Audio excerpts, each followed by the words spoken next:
కీర్తనలు 145 అధ్యాయం. రాజు అయిన నా దేవా, నిన్ను ఘనపరచెదను.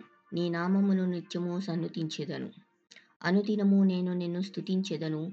నిత్యము నీ నామమును స్తుతించెదను. యెహోవా మహాత్యం గలవాడు. ఆయన అధిక స్తోత్రము నొందదగినవాడు. ఆయన మహాత్యము గ్రహింప సఖ్యం కానిది. ఒక తరము వారు మరి ఒక తరము వారి ఎదుట నీ క్రియలను కొనియాడుదురు. నీ పరాక్రమ క్రియలను తెలియచేయుదురు.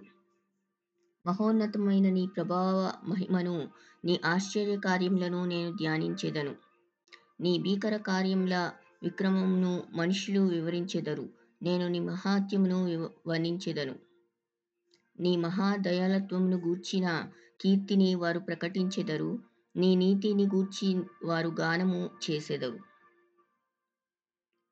యెహోవా దయాదాక్షిణ్యములు గలవాడు.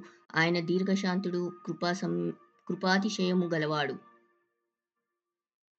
యెహోవా అందరికీ ఉపకారి. ఆయన కనికరములు ఆయన సమస్త కార్యముల మీద ఉన్నవి. యెహోవా, నీ క్రియలన్నీయు నీకు కృతజ్ఞతాస్తుతులు చెల్లించుచున్నవి. నీ భక్తులు నిన్ను సన్నుతించుదురు. ఆయన రాజ్య మహోన్నత ప్రభావమును ఆయన బలమును నరులకు తెలియచేయుటకై నీ భక్తులు నీ రాజ్య ప్రభావమును గూర్చి చెప్పుకొందురు.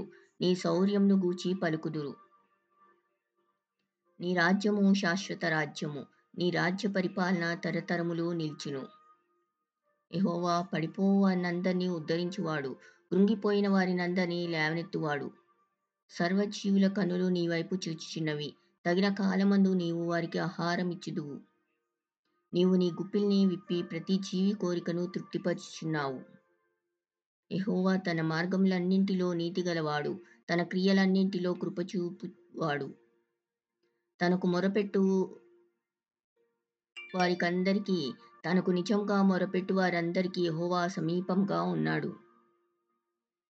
తన యందు భయభక్తులు గల వారి కోరిక ఆయన నెరవేర్చును. వారి మొర ఆలకించి వారిని రక్షించును.